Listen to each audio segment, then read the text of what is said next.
I was brought to the party not so much as being white, and I certainly am, but because I'm a dude. I'm white, I'm a dude, and I'm for Harris.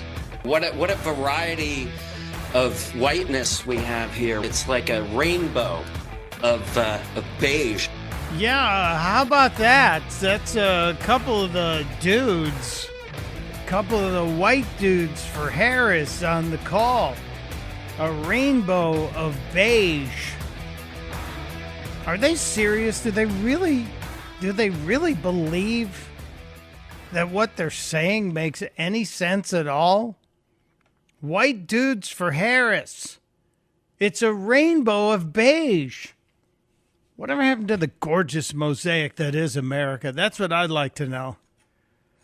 Oh, God, help us. Help us all. Well, it is the second hour of the Chris Plant Show. Mike Opelka in for my friend Chris Plant. The world might be on fire before the show is over. Not kidding. If you watch the mainstream media, especially the left side, it appears that Israel taking out a couple of terrorists yesterday, one in Beirut, Lebanon, one in Tehran, Iran, may have inflamed the situation to a point where it's going to get a lot worse a lot sooner. The Iranians are saying that they have to exact revenge after Israel exacted its revenge. So the revenge off is happening. Thank God we have a strong president in the White House. Oh, wait. No, we don't have that, do we? No, we don't have that. We don't. We have a woke president. Oh, maybe he's been awakened. Maybe that's what I should say. We have Joseph Robinette Biden Jr., who is the president of the United States in name only. Maybe we should call him that. He's a Pinot, president in name only. We have a Pinot, president in name only. And has anyone heard from the president? No. All we're hearing from is the presumptive nominee from the Democrat Party, Kamala Harris. And she's really not speaking out on this, hasn't said a word about it, which takes us all back to that question that the campaigns were raising when Hillary Clinton was running for president. Who do you want to answer the phone when something awful happens at 3 o'clock in the morning? Well, Joe Biden, probably not awake until 8 or later. Kamala Harris, we don't really believe she's got any kind of serious chops in international diplomacy. She is a liberal on the label. She's out campaigning now, and we now know with reasonable certainty who her pick for vice president is going to be. And this, again, presumes that she will make it through the weekend, and she will ultimately become the official, not the presumptive, nominee of the Democrat Party. She is going to hold a rally in Pennsylvania, in Philadelphia next week, which makes a lot of people believe that she's going to select Governor Shapiro of Pennsylvania. From the list of white guys that she was selecting her vice presidential running mate from, it looks like Shapiro's got the numbers because of the state of Pennsylvania being a critical state in terms of swing statism, which we just created that word, swing statism. We'll get into some of that because we're looking for responses from the White House when it comes to, really, what are we doing in the Middle East? I do think, and Jeffrey, I think you have this clip. I think the Secretary of Defense was confronted on this not long ago. Lloyd Austin, the Secretary of Defense. What was the Biden reference to the Secretary of Defense when he couldn't remember the black guy he appointed there? Yeah, that was Lloyd Austin, Secretary of Defense. Lloyd Austin was asked about the situation in the Middle East, and he responded, I don't have anything for you on that. And we certainly have heard the reporting, but I don't have any additional information. So basically, he gave us the I got nothing answer. I don't have anything for you on that. I got nothing. Well, if you don't, who does? Who does? Seriously. This should be concerning to everybody, each and every person. So we'll keep our eyes on that. We're monitoring that. The interview, the second half of the interview with Laura Ingraham and Donald Trump was last night. That was interesting. I went back after the show yesterday and went through the Senate hearing with the deputy director of the FBI and the acting director of the Secret Service. And I got a little infuriated. I was a little infuriated. You know, this is the agency, the Secret Service, that we were told is the premier agency for protecting the President of the United States and some other key individuals in this country, past presidents, dignitaries who visit this country. And when you heard some of the answers coming through, you went, well, hold on a second. Some heads need to roll, or should have rolled by this point in time. We're coming up on 3 weeks. We're 2.5 weeks since the attempted assassination of a former president, possibly future president of the United States. And we still don't know a whole lot about it. And no heads have rolled. None. At least not to our knowledge, except for the forced resignation of the former director of the Secret Service, Cheadle. She would not have stepped down but for the House hearing and a little bit of bipartisanship. Yesterday, this was posted online, and it kind of raised my hackles. I had my hackles elevated yesterday. Real Clear Politics correspondent Susan Crabtree also writes on The Hill a piece that says the Secret Service, and this is an exclusive to Susan Crabtree, a Secret Service counter sniper. Those are the people that were stationed on the roofs. Those are the people you see at events. If you're ever at a big event in Washington, D.C., if you ever attend the inauguration or one of those events, you look up on some of the monuments. They're up on the roofs and on the top or in the high positions to make sure everybody's safe. A Secret Service counter sniper sent an email Monday night to the entire uniformed division, not to the agents, to the uniformed division, saying that he will not stop speaking out until, quote, 5 high-level supervisors, not counting the one that's already resigned, are either fired or removed from their current positions, close quote. This is a member of the counter sniper team saying he's not going to be quiet. I know I've gendered him, but I'm guessing because Susan Crabtree gendered him too. You know, I beg your forgiveness.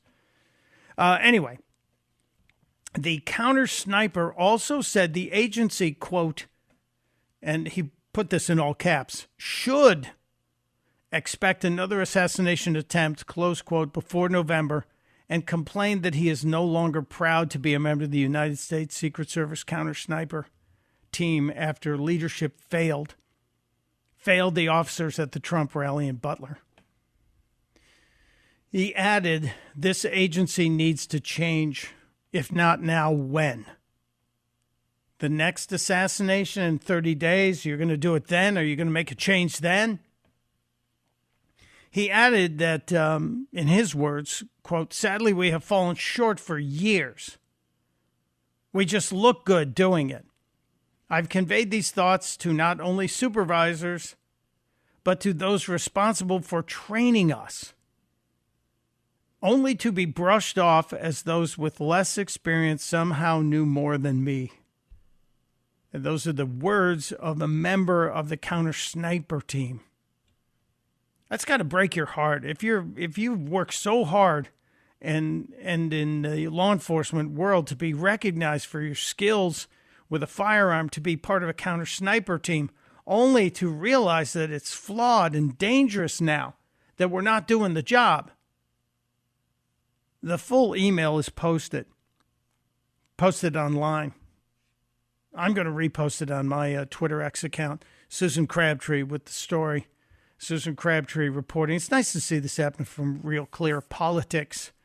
This is a stunning bit of news. But then when you go back to the hearing and you hear some of the things that were said, Senator Kennedy talking to the Secret Service director, the acting Secret Service director, Mr. Rowe. So there he was, big as Dallas, lying there with a gun pointed at the president. How could they not see him? I believe he was obscured by that roof, sir. He did not pop up. The roof is flat with ridges. Yeah, it is fairly flat. We've seen 70-year-old men from the House of Representatives who visited Butler, Pennsylvania, walking around on that roof. It's not exactly the sloped, dangerous roof that we were told by the now former director of the Secret Service. The acting director could not defend what happened. Absolutely could not. I went to the roof of the AGR building where the assailant fired shots, and I laid in a prone position to evaluate his line of sight. What I saw made me ashamed. As a career law enforcement officer and a 25-year veteran with the Secret Service, I cannot defend why that roof was not better secured. No, nobody can. It's indefensible. And that's why it's a mystery to any of us, why it's taking this long for anyone to actually be held accountable. Accountability is a must-have going forward if any part of this country, if every part of this country is to survive. We have to have accountability, especially in our leadership. One more from the acting Secret Service director in the hot seat. I acknowledge this was a failure of the Is it Secret not Service. prima facie that somebody has failed? A former president was shot. I have lost sleep over that for the last 17 days, Then just like you fire have. somebody to And I will hold tell them you, accountable. Senator, I will tell you, Senator, that I will not rush to judgment, that people will be held accountable. Yeah, when? We'd like to know when. When will somebody be held accountable? When? Anybody? Raising my hand here. When? Can that happen? We'll see. I'm not holding my breath because I don't look that good in blue. It's just so infuriating. There's more from this, and we'll get into this, and we'll dive into it further throughout the program today. You're welcome to join us at any time. 888-630-9625. Can I take one call? I think I can. Greg in Rockville, Maryland. Greg, I guess you were listening earlier when I talked about the electric cars. Welcome. Hello, Gregory. Hello. Greg, Hey, Michael. it's you. It's Hello. you, man. Yes. Thanks for taking my call. Thanks for the show. I just wanted to say on the electric cars, I agree with you. They create a lot of tire pollution. You know, they're heavier vehicles, and the tires burn through real fast, and that causes the tire particulate to get on the road, and then they burn through about 30% faster than normal tires, causing massive tire pollution, and it gets into our water and into our systems and our pollutes the soil. So these people think that they're being green. They're actually polluting the physical environment faster. And to your other point, if you really wanted cheap electric vehicles, you would allow them to becoming. You would want them, if you wanted mass EV adoption, you would let them come from China tariff free. If you really wanted that, but they don't want that. So it's all a scheme. Well, I agree with you on the tires, and the tire particulate is especially interesting because I went through 3 sets of tires in 39,000 miles. That's more than 20 to 30% faster. 3 sets of tires that sell for $400 a tire because you got to put good tires on these cars. 3 sets of tires and 39,000 miles. When your tires wear out, they send little teeny tiny bits of rubber into the environment. Particulate, as Greg correctly identified. It gets into your lungs, it gets into your water, it gets into the ground. It is nasty stuff. Nasty stuff. All right, I got to take a break. Thank you, Greg. Good thought. Mike Opelka in for Chris Plant. We'll get back to the hearing and some of the anger that it generated in the Senate yesterday. It's Opelka in for Plant on the Chris Plant Show. You're listening to the Chris Plant Show.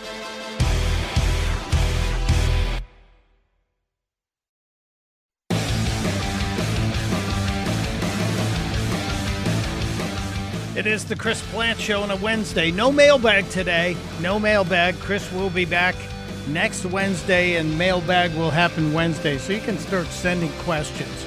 I'd be happy to do it, but I don't think I have enough history with you people, you folks, to have mailbag. I'm just saying. We have so many things to get to. I do want to talk more about what happened in the Senate hearing yesterday and some of the reactions that were generated. Kamala Harris's background is starting to show up. And we're now being told by Democrats that you shouldn't really pay attention to what her background is telling you. You shouldn't pay attention to what she said in the past. That shouldn't matter. We don't have to focus on the history of who Kamala Harris is. We don't have to talk about that. We don't have to talk about these specific things. We have to tell people what she's going to do for them. I also know it was pretty long ago.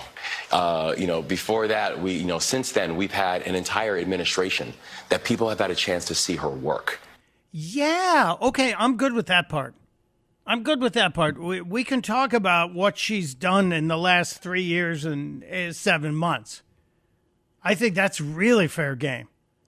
And I also think it's fair game that whatever she said prior to being elected with Joe Biden is also fair game.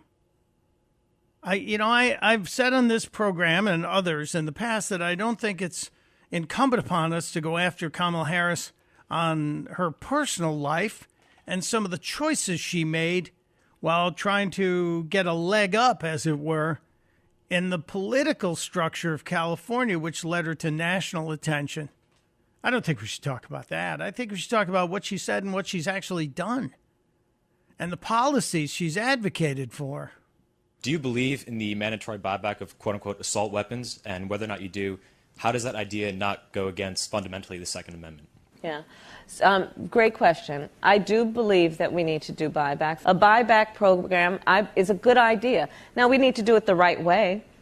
And part of that has to be, buy back and give people their value, the financial value. So what is the value of my right to defend myself? What exactly is that value? I'd like to have that discussion with Kamala Harris. That was Kamala Harris on a late-night television show taking questions from an audience member. And you don't think that was planted, do you? You don't think that was put there? Of course it was. All right, we'll go back to the hearing and some of the crazy stuff we learned about the Secret Service and about the FBI and its investigation into the attempted assassination of Donald Trump.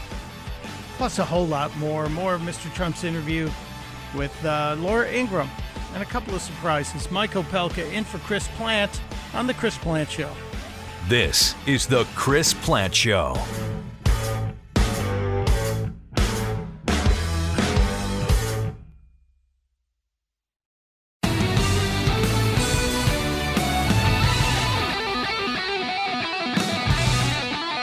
It is the Chris Plant Show. Mike Opelka in for Chris Plant as he is vacationing, and I'm trying to get to everything, but every time I turn around, something else pops up. There's yet another crazy story that we're going to have to talk about, and I will get back to yesterday's hearing, but I just saw this, and I wonder if anyone is going to ask. Anyone's going to ask. We're looking to see if we can find the audio. In 2019, candidate Kamala Harris, running for the presidency, was asked if she smoked pot growing up. Her answer, quote, "Half my family's from Jamaica. Are you kidding me?" Close quote. I'm sure there was a cackle after that. Following the interview, her father issued a statement. Her father wrote this publicly. Quote, "My dear departed grandmothers, whose extraordinary legacy I described in a recent essay on this website, as well as my deceased parents, must be turning in their grave right now to see their family's name, reputation, and proud Jamaican identity being connected in any way, jokingly or not, with the fraudulent stereotype of a pot-smoking joy seeker in the pursuit of identity politics." That's very well written. He closed by saying, "Speaking for myself and my immediate Jamaican family, we wish to categorically disassociate ourselves from this travesty." Kamala Harris's family put that out. Her father wrote that statement. I wonder is he still with us? It's only been 5 years since that happened. I'd love to get some perspective on this. She kind of dances around things. It's the pandering thing. It is the pure pandering that we witness so often with so many politicians. Remember how Hillary Clinton used to have the accent that would suddenly show up? "I ain't no ways tired." And now Kamala, in her past, obviously was doing the things that she would do to say, "Oh yeah, of course I was listening to that music or smoking the pot."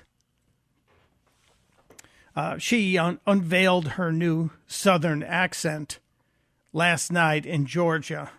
And you all helped us win in 2020, and we're going to do it again in 2024. Yeah, you all helped us win, and we gonna do it again in 2024. Just amazing, the pandering. Pandering on steroids. And they don't get called out by the left side of the mainstream media, because why would they? All right, let's get back to a little bit of yesterday and this hearing with both the FBI deputy director and the acting Secret Service director. Senator John Kennedy had the FBI deputy director in the hot seat and had a little bit of fun about the fact that the FBI director, Christopher Wray, earlier had apparently speculated that maybe Donald Trump wasn't hit by a bullet. Maybe it was something else. Senator Kennedy always brings the brilliance. Is there any doubt in your mind or in the collective mind of the FBI that President Trump was shot in the ear by a bullet fired by the assassin crooks? Senator, there is absolutely no doubt in the FBI's mind whether former President Trump was hit with a bullet and wounded in the ear. No doubt, there never has been. Okay. I've been part of this investigation since the very beginning, and that has never been raised. You're sure? Yes. It wasn't a space laser. No. It wasn't a murder hornet. Absolutely not. It wasn't Sasquatch. No, Senator. It was a bullet. It was a bullet, Senator. 100%. Fired by crooks. Yes, sir. That hit President Trump in the ear and almost killed him. 100%, Senator. Okay. Glad we cleared that up. Yes, and also took the life of an innocent man and seriously wounded 2 others. It was bullets. I'm glad Senator Kennedy mocked them a little bit. Senator Kennedy also expressed his outrage, and we talked about it briefly here yesterday. It's getting almost no attention, that the FBI agreed to settle a couple of lawsuits. One of them is still ongoing in a partial way. Lawsuits between Lisa Page and Peter Strzok. They were the office romancers who were making certain that Donald Trump was not going to get elected. Remember? It was all exposed. And all of their texts came out publicly. And then when they were fired, they both filed lawsuits claiming they were unjustly terminated. Well, there was a settlement, a little bit of a settlement last week, and I'm not happy about it. Seems ridiculous to me. Why should we have to pay a dime to those people? They weren't doing their jobs. They were trying to affect an election. It was election interference from inside the FBI. Senator Kennedy yesterday on the FBI payout quizzing the deputy director. Did the FBI just settle 2 lawsuits, one wholly, one in part, in which the FBI agreed to give Peter Strzok $1.2 million and Ms. Lisa Page $800,000? It's my understanding, Senator, that the Department of Justice was involved in that, not the FBI. The FBI had nothing to do with it? There may have been consultation with our general counsel's office, but Does the FBI have to sign off on it? I don't know the answer to that. I don't believe so, but I would want to confirm that. I would like you to, this would be the same Lisa Page who said to Mr. Strzok, quote, Trump's not ever going to become president, right? Right. To which Mr. Strzok said, quote, no, he won't. We will stop it. That's the Peter Strzok and Lisa Page I'm talking about. I need to know if the FBI signed off on this lawsuit. I need to know, too. And I need to know if you defer to the DOJ, aren't you a part of the DOJ? Aren't you connected to the DOJ, I believe? We will get that answer for you, Senator. And then I need to know who signed off on it. Did you sign off on it? I absolutely did not and would never sign off on something Did Chris like that. Wray sign off on it, the settlement? I don't believe he did. Okay. You don't know what? Nor do I think he would have. You need to let me know who signed off on this, if anyone at the FBI. So it was Merrick Garland who agreed to do this. Is that right? Senator, I do not know. Well, hell, who somebody signed had off to on that. agree to it. I've settled a lawsuit before. The client's got to agree to it. You're the client. Understood. I'm gonna direct in to the Department of Justice to answer those questions. Get me that information if you would. Yeah, we'd all like to know. $1.2 million to Peter Strzok, and he still has a continuing lawsuit. $800,000 to Lisa Page. You paid it. I paid it. $1.2 million. $1.2 million to the guy who was colluding with a coworker with whom he was credibly romantically connected to alter an election. Talk about election interference internal. Talk about the swamp. The swamp taking care of the swamp. We know the swamp is still there. We just like to make sure that we somehow take the teeth out of the swamp. We drain the damn swamp. 1.2 million to Strzok. No wonder he's grinning all the time. Lisa Page, 800,000. And the reality is, and it's so hard to hold back sometimes. The reality is, Strzok still has a suit, an ongoing suit. This was only part of the unlawful termination lawsuit that went on. Infuriating beyond belief.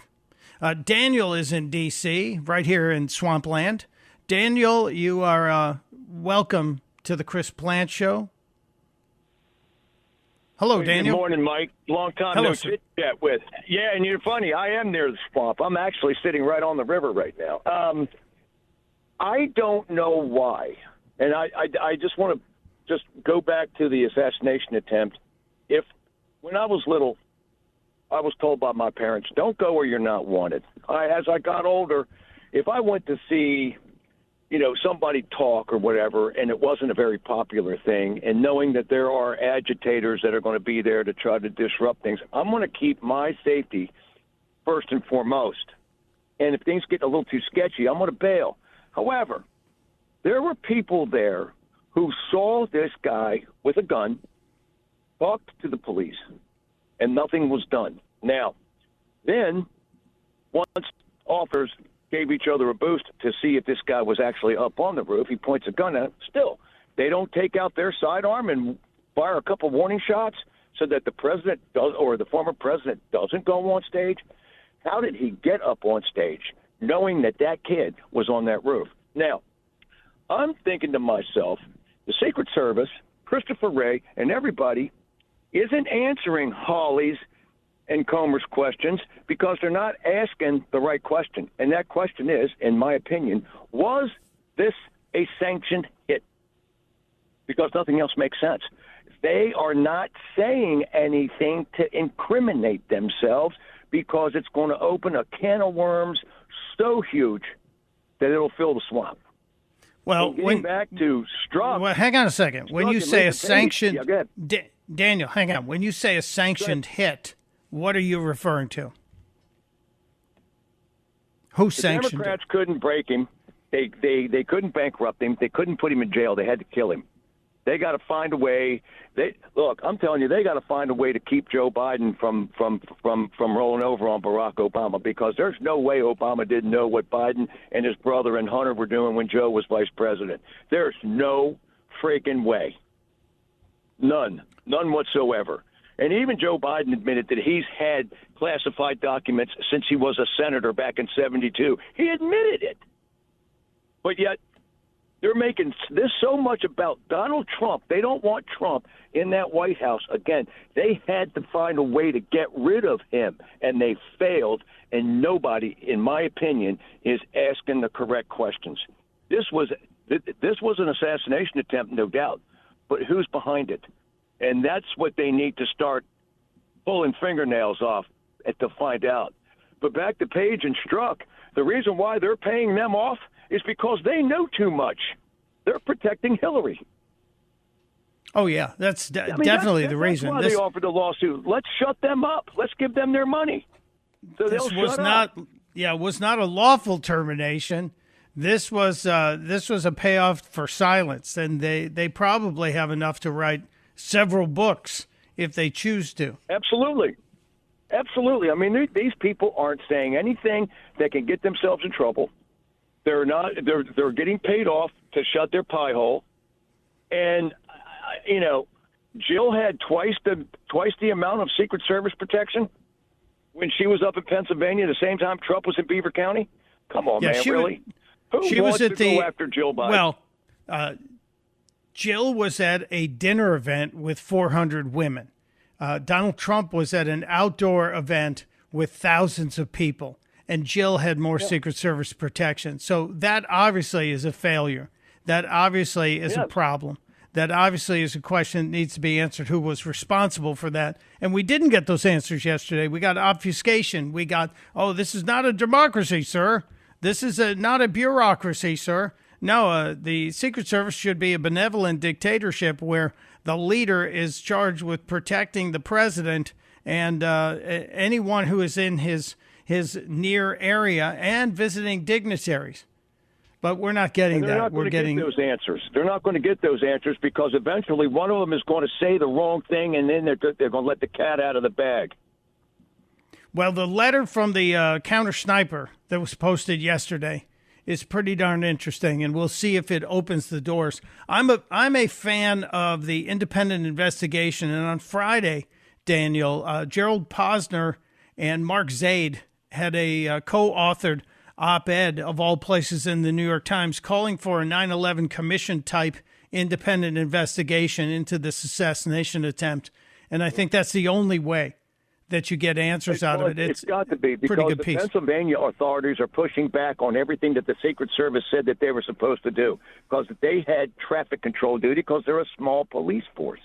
They're like, no, we weren't supposed to be there. And everything the Secret Service is trying to pin on the Pennsylvania law enforcement, they're getting pushed back on, major pushback, because they're lying. Well, it does appear that every time they try to come up with an answer, it gets shot down by what we used to call the truth. And that's been a rare animal found in D.C. these days, and maybe we'll get it. And I hope we will. I think it's going to take independent investigation. Thank you, Daniel. Thank you. You're not wrong, sir. You're not wrong. It is Mike Opelka. That's me. I'm in for Chris Plant. I have to step aside for just a couple of minutes here. When we come back, updates on other things that are happening in the world, more from Donald Trump and his conversation with Laura Ingraham, and some saber rattling out of Iran after they had a little infiltration by the Israeli military taking out a member of Hamas. It's Mike Opelka, as I said, in for Chris Plant on The Chris Plant Show. There's only one Chris Plant. The Chris Plant Show.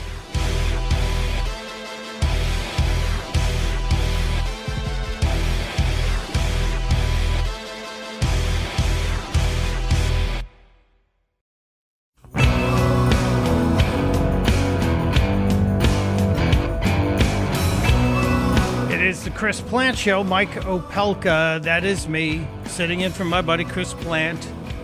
He'll be back next week after the ship gets here. I think he gets in on Tuesday, and he'll be back Wednesday. So send your questions for the mailbag segment. I'm sure it's going to be a huge segment next week. We talked earlier a little bit, just briefly, about the Olympics, and maybe next hour we'll do some woke Olympics for the woke Olympics, where we give gold medals in wokeism for some of the things that are going on. I don't know if that's like crossing the streams in Ghostbusters. So those of you who know my propensity to focus on the idiotic elements of woke culture, maybe we'll do woke Olympics at the woke Olympics and see what we can put together. Your nominations will be welcome. Plus, we'll do a deep dive on the interview, the second half of the interview with Laura Ingraham and Donald Trump, and some things that Kamala Harris is saying that the left does not want you to hear. They want you to forget about it. But let's grab a call before we get out of here. Valerie is in Chicago, listening on the great WLS. Valerie, welcome to the Chris Plant Show. Hello. Yes, it is the great WLS. Great to hear you on the radio. I just wanted to ask you really quick if you thought that those payouts to the FBI agents, if those could be considered non-disclosure agreements, and can they be sued in a hush money trial? That's an interesting take on that. I'm going to have to call one of my lawyer friends to find out. I went to the Judge Judy School of Law. You know, it was only 30 minutes a day for 20 years, and you never get a degree. Yes, sir. Yes, sir. And in honor of Chris, I'm doing this for you. Double honk from the truck drivers out on the road listening to you guys. We love it. Keep those wheels on the pavement. We love everybody in the trucks. You really were exposed as not just first responders, but vital workers during the pandemic, and we appreciate each and every one of you. Thank you, Valerie. That is excellent. Yeah, that's a good question. Could the payouts to the FBI agents, former FBI agents, be considered NDA? Now, maybe in the signing of the agreement, we don't know because it was signed off on late last week, there was a requirement that they do not disclose any of the terms. But we already know it's $2 million, 1.2 to Strzok and 0.8 million, 800,000 to Lisa Page. I thought we had equal pay. That doesn't seem fair. It's Mike Opelka for Chris Plant on the Chris Plant Show.